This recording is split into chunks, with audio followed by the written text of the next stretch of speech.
for everything you've given unto us. Father, as we are going to continue meditating upon Job's final defense, upon his persistent rely on God. Father, open our minds, open our hearts to meditate upon what Job teaches us.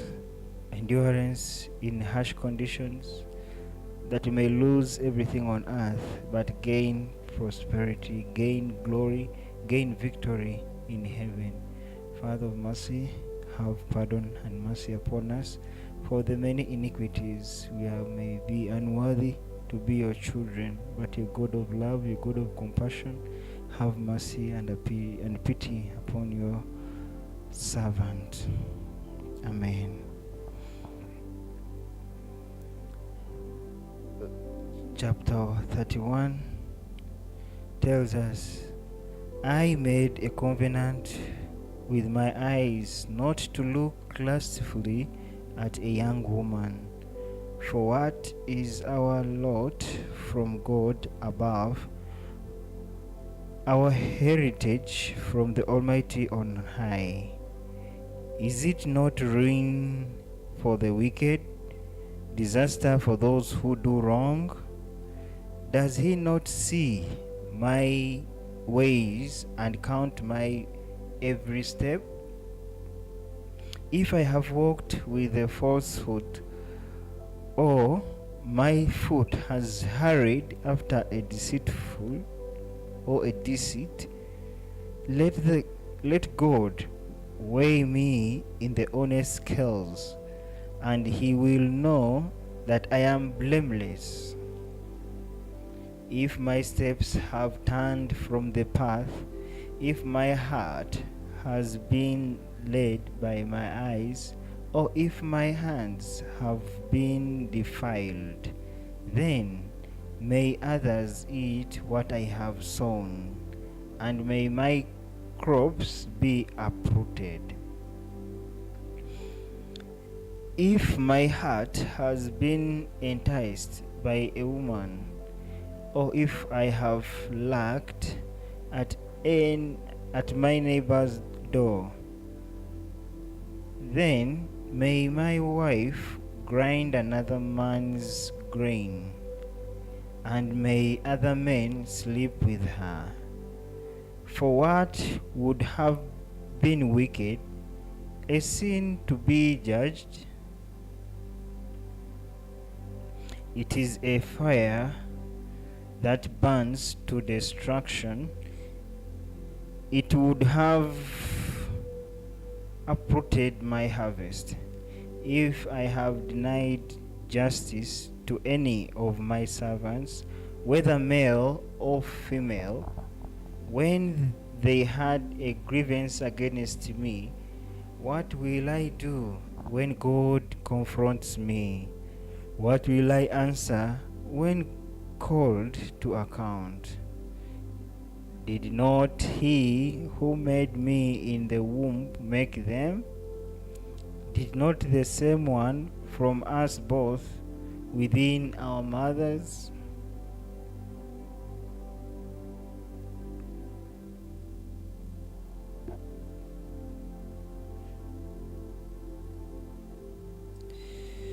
If I have denied the desires of the poor, or let the eyes of the widow grow weary, if I have kept my bread to myself, not sharing it with the fatherless, but from my youth I reared them as a father would, and from my birth I guided the widow, if I have seen anyone perishing for lack of clothing, or the needy without garments, and their hearts did not bless me for warming them with the fleece from my sheep, if I have raised my hand against the fatherless, knowing that I had influence in court, then let my arm fall from the shoulder. let it be broken off at the joint, for I dreaded destruction from God, and for fear of his splendor I could not do such things. If I have put my trust in gold, or said to pure gold, you are my security, if I have rejoiced over my great wealth, the fortune my hands had gained, if I have regarded the sun in its radiance, or the moon moving in splendor, so that my heart was secretly enticed, and my hand offered them a kiss of homage, then these also would be sins to be judged. For I would have been unfaithful to God on high, if I have rejoiced at my enemy's misfortune, or gloated over the trouble that came to him. I have not allowed my mouth to sin by invoking a curse against their life. If those of my household have never said, who has not been filled with Job's meat, but no stranger had to spend the night in the street. For my door was always open to the traveler. I have concealed my sin as people do, by hiding my guilt in my heart, because I so feared the crowd, and so dreaded the contempt of the clans, that I kept silent and would not go outside. Oh, that I had someone to hear me, a sigh now my defense. Let the Almighty answer me. Let my accuser put his indictment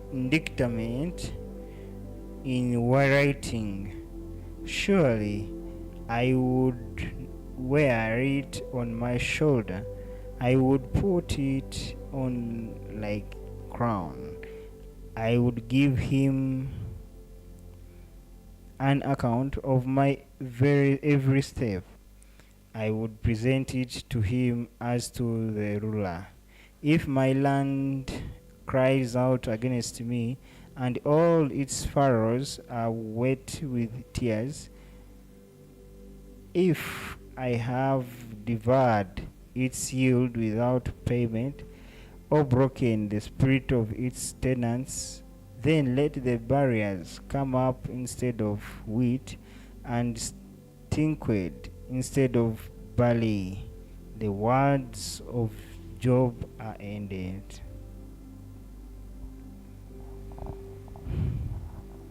Chapter 32 is telling us about Elihu. So these three men stopped answering Job because he was righteous in his own eyes. But Elihu, son of Barachel, the Bezut of the family of Ram, became very angry with Job for justifying himself rather than God. He was also angry with the three friends because they had found no way to refute Job, and yet had condemned him. Now Elihu had waited before speaking to Job because they were older than he. But when he saw that the three men had nothing more to say, his anger was aroused. So Elihu, son of Barachel the Bezut, said, I am young in years and you are old. That is why I was very fearful, not daring to tell you what I know. So I thought age should speak, advanced years should teach wisdom, but it is the spirit in a person the breath of the Almighty that gives them understanding. It is not only the old who are wise, not only the aged who understand what is right. Therefore, I say, listen to me. I too will tell you what I know. Waited while you spoke. I listened to your reasoning. I listened to your reasoning. While you were searching for words, I gave you my full attention, but not one of you proved Job wrong. I gave you my full attention, but none of you proved him wrong. None of you has answered his arguments. Do not say, we have found wisdom. Let God, not a man, refute him. But Job was not marshaled his words against me, and I will not answer him with your arguments. They are dismayed and have no more to say. Words have failed them. Must I wait now that they are silent? Now that they stand there with no reply? I too will have my say. I too will tell what I know. For I am full of words, and the spirit within me compels me. Inside I am like bottled up wine, like new wineskins ready to burst. I must speak and find relief. I must open my lips and reply. I will show no partiality, nor will I flatter anyone. For if I were skilled in flattery, my Maker would soon take me away. But now, Job, listen to my words. Pay attention to everything I say. I am about to open my mouth. My words are on the tip of my tongue. My words come from an upright heart. My lips sincerely speak what I know. The Spirit of God has made me. The breath of the Almighty gives me life. Answer me then, if you can. Stand up and urge your case before me. I am the same as you in God's sight. I too am a piece of clay. No fear of me should alarm you, nor should my hand be heavy on you. But you have said in my hearing, I had the very words, I am pure, I have done no wrong, I am clean and free from sin. Yet God has found fault with me. He considers me his enemy. He fastens my feet in shackles. He keeps close watch on all my paths. But I tell you, in this you are not right, for God is greater than any mortal. Why do you complain to him that he responds to no one's words? For God does speak, no one way now and another, though no one perceives it. In a dream, in a vision of the night, when deep sleep falls on people as they slumber in their beds, he may speak in their ears and terrify them with warnings to turn from their wrongdoings and keep them from pride, to preserve them from the pit, their lives from perishing by the sword. Oh, someone may be chastened on a bed of pain, with constant distress in their bones, so that their body finds food repulsive, and their soul loathes the choicest meal. Their flesh wastes away to nothing, and their bones, once hidden, now stick out. They draw near to the pit, and their life to the messengers of death. Yet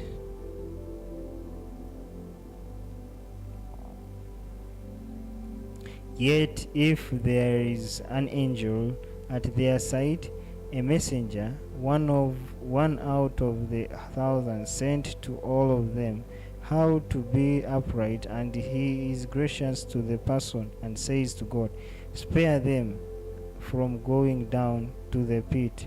I have found a ransom for them. Let their flesh be renewed like a child's.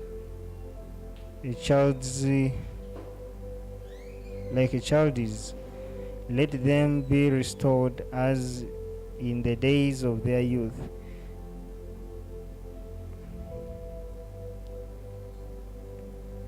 Then that person can pray to God and find favor with him. They will see God